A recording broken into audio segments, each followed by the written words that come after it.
Assalamualaikum warahmatullahi wabarakatuh. Waalaikumsalam warahmatullahi wabarakatuh.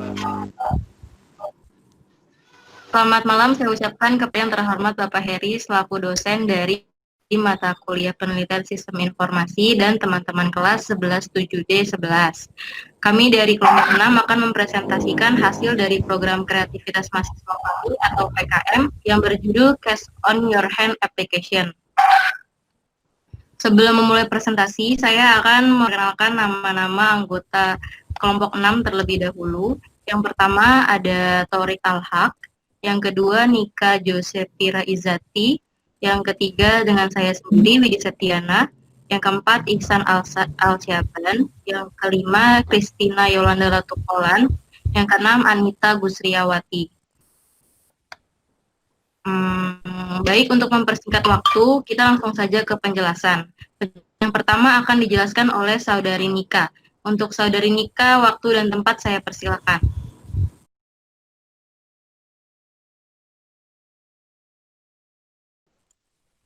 Terima kasih kepada moderator yang telah memberikan waktu untuk saya mempresentasikan. Di sini saya akan mempresentasikan latar belakang dari PKM yang kami buat. Seiring dengan pertumbuhan jumlah penduduk Indonesia, tentu akan ada juga berbagai kebutuhan yang baru bermunculan, apalagi kebutuhan finansial. Globalisasi hari ini telah membawa perubahan yang sangat fundamental. Salah satu kemajuan ekonomi di era globalisasi ini adalah sistem keuangan. Peranan internet dalam teknologi informasi telah digunakan untuk mengembangkan industri keuangan melalui modifikasi dan efisiensi layanan jasa. Berdasarkan ketentuan Otoritas Jasa Keuangan, maka dapat disimpulkan bahwa layanan peer-to-peer lending, pinjaman tanpa agunan, atau suatu layanan yang disediakan oleh suatu perusahaan yang bergerak di bidang finansial untuk kepentingan masyarakat dengan tujuan agar dapat melakukan transaksi pinjam-meminjam uang secara online menggunakan aplikasi yang dikelola oleh perusahaan tersebut. Dan di sini ada rumusan masalah, ada beberapa poin. Poin pertama, bagaimana pelaksanaan praktik usaha layanan pinjam-meminjam uang secara online. Poin kedua, bagaimana bentuk pertanggungjawaban penyelenggara terhadap kerahasiaan data nasabah yang diretas atau diduplikasi tanpa persetujuan pihak yang bersangkutan. Cukup sekian penjelasan dari saya kembalikan kepada moderator.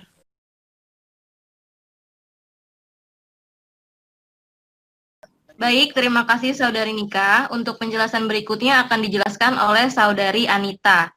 Saudari Anita, waktu dan tempat dipersilahkan. Oke, terima kasih untuk Widi. Sekarang selanjutnya yaitu ada tujuan. Tujuan yang ingin diketahui dari penelitian yang dilakukan oleh penulis dari masalah tersebut adalah sebagai berikut. Untuk mengetahui bagaimana pelaksana praktik usaha pinjam-meminjam uang secara online. Yang kedua, untuk mempermudah penyelenggara praktik usaha pinjam-meminjam uang secara online dengan memanfaatkan teknologi yang ada. Terus juga di sini ada kegunaan penelitian. Mengenai kegunaan penelitian, penulis mengharapkan bisa memberikan manfaat baik secara langsung maupun tidak langsung kepada khalayak. Yang pertama secara teoritis dari penulisan ini diharapkan dapat memberikan kontribusi atau sumbangan pemikiran ilmiah terhadap praktik usaha pinjam-meminjam uang secara online. Kedua, secara praktis dari hasil penelitian ini diharapkan berguna yaitu ada beberapa bagian. Ada 3 bagian, yaitu yang pertama, perusahaan memberikan masukan membangun bagi perusahaan fintech atau finansial teknologi agar menjalankan layanannya sesuai dengan peraturan perundang-undangan yang berlaku, baik perizinan, pelaksanaan, dan perlindungan konsumennya demi kenyamanan dan keamanan bersama.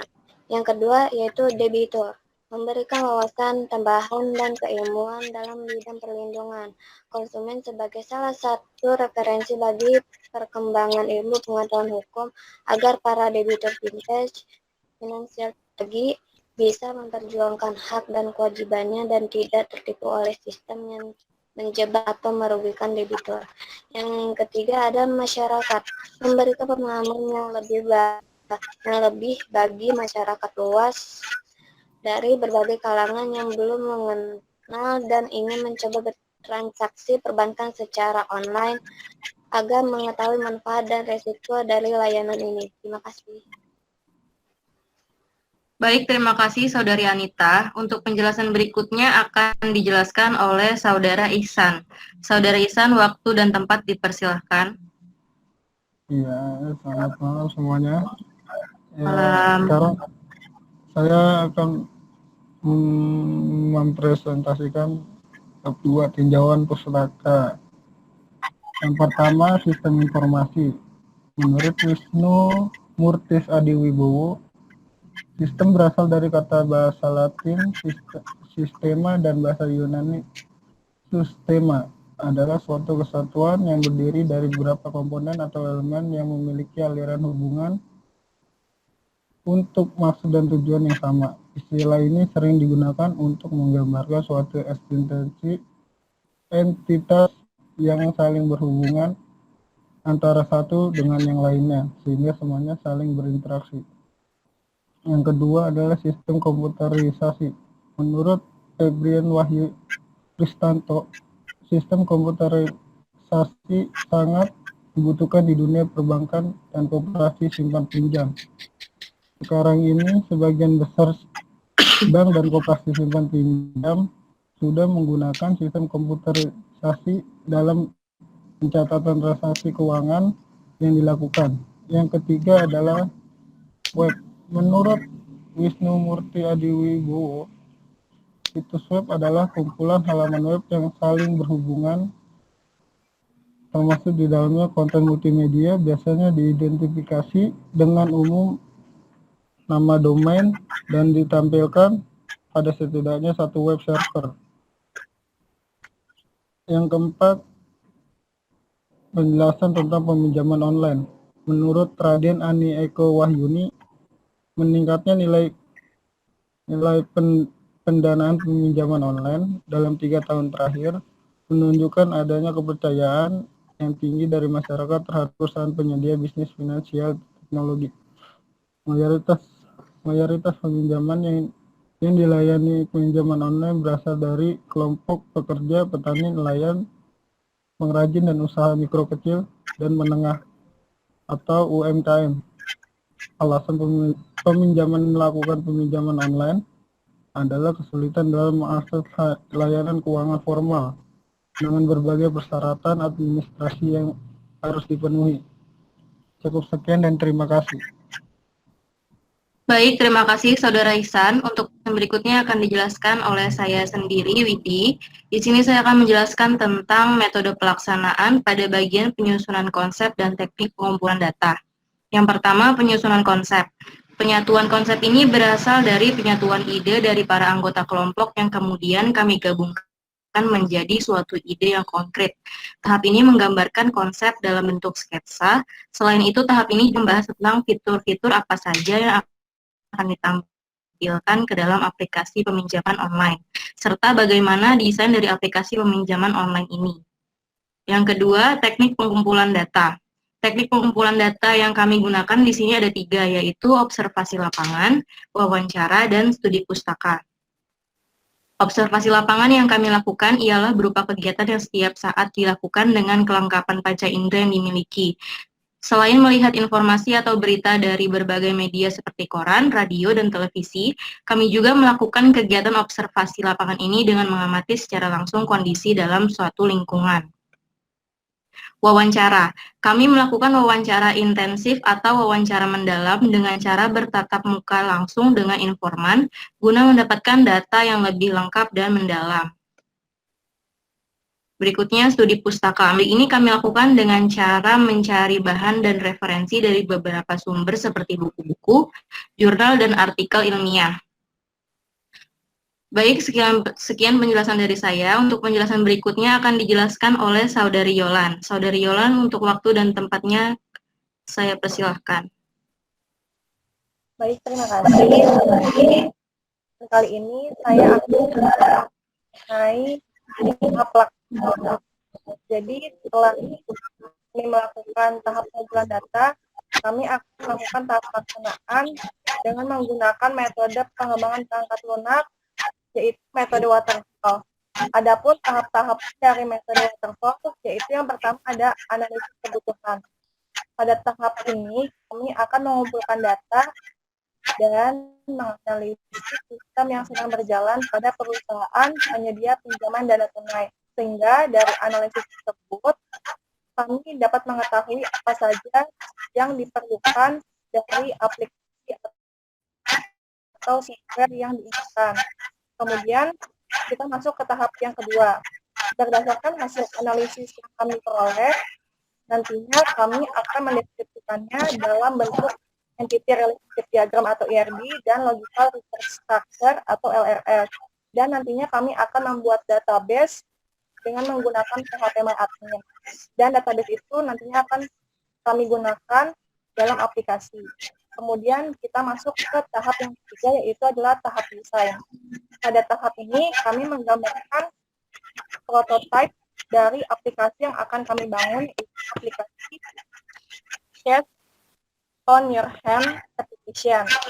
Kemudian setelah program jadi, kita akan masuk ke tahap yang keempat, yaitu adalah tahap implementasi. Jadi di tahap ini kami akan melakukan pengujian black box testing. Jadi dengan pengujian ini kami dapat mengetahui bagian-bagian aplikasi yang error atau yang belum berjalan sesuai dengan keinginan kami. Baik, sekian dari kami. Sekian dari saya. Saya kembalikan ke moderator. Baik, terima kasih Saudari Yola.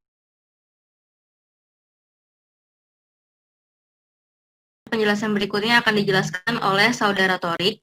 Saudara Torik, waktu dan tempat dipersilahkan. Terima kasih untuk waktunya.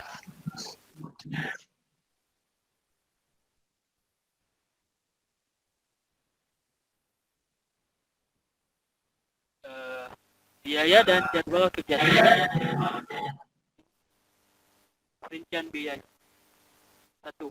Jenis pengeluaran peralatan penunjang. Biaya 4.420.000. 2. Jenis pengeluaran bahan habis pakai. Biaya 2.420.000. 3. Perjalanan 204, biaya 240.000. Lain-lain 3.550.000. Jadi totalnya 10.630.000. Selanjutnya jadwal kegiatan. Jadwal kegiatan yang pertama, bulan 1 sampai bulan kedua, minggu ke-1 sampai minggu ke-8 dilakukan pembangunan website. 2. Kegiatan posting dilakukan pada minggu ke-1 bulan ketiga. 3. Survei data. Survei data dilakukan sembari pembangunan website dari bulan ke-1 sampai bulan kedua, dari minggu ke-1 sampai minggu ke-8.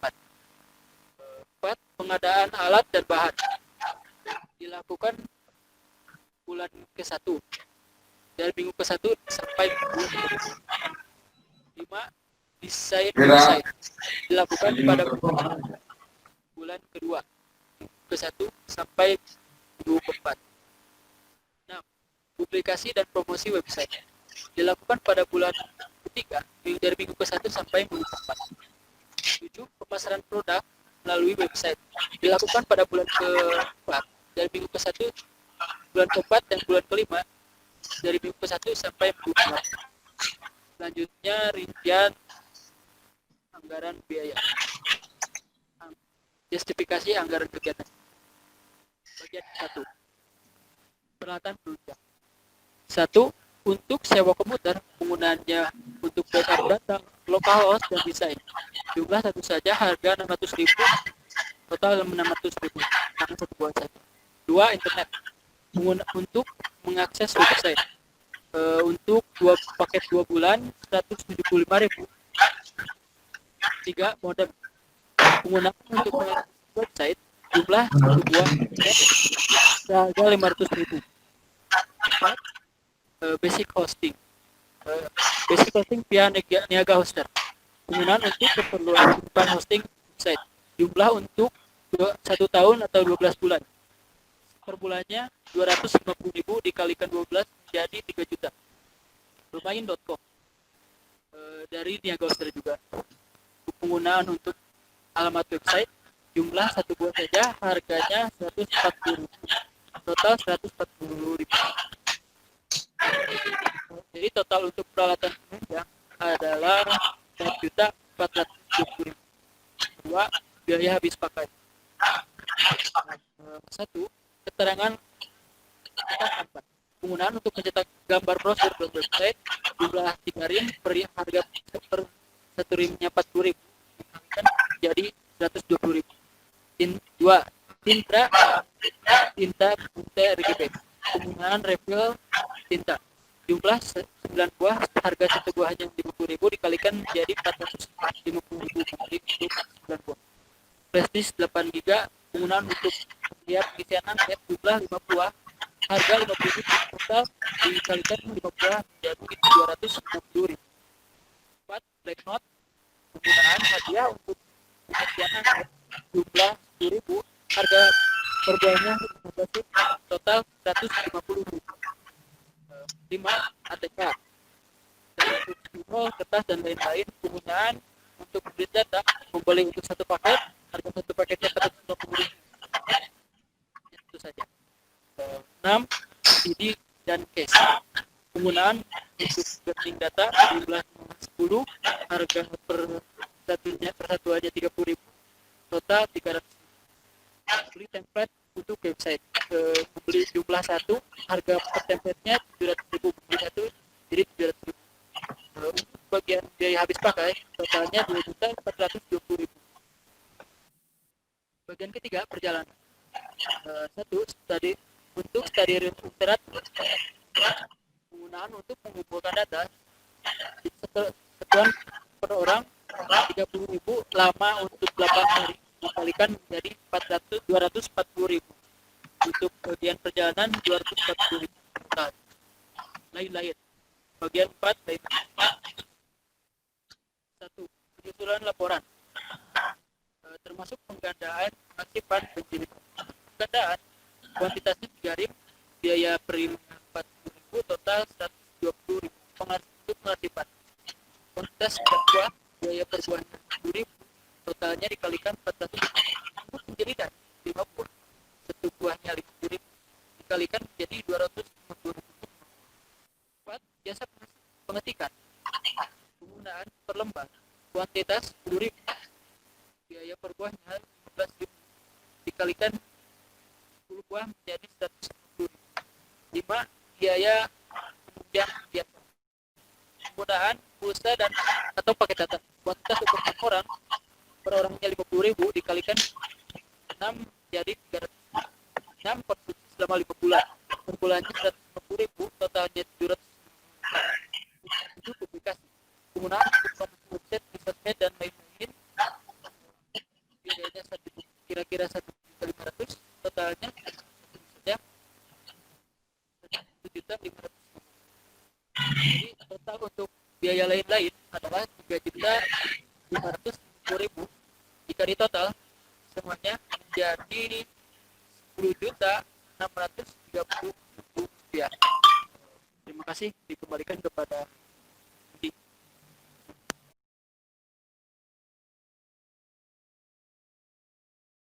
Baik, terima kasih Saudara Torik atas penjelasannya. Dari penjelasan di atas, maka dapat disimpulkan bahwa Cash on Your Hand application ini dibangun agar peminjam uang dan penyedia uang dapat berinteraksi melalui sistem aplikasi yang dibangun. Aplikasi ini dapat mempermudah dan mempercepat proses peminjaman uang.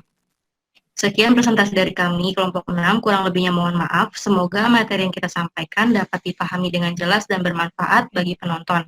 Maka dari itu saya ucapkan terima kasih. Wassalamualaikum warahmatullahi wabarakatuh. Waalaikumsalam.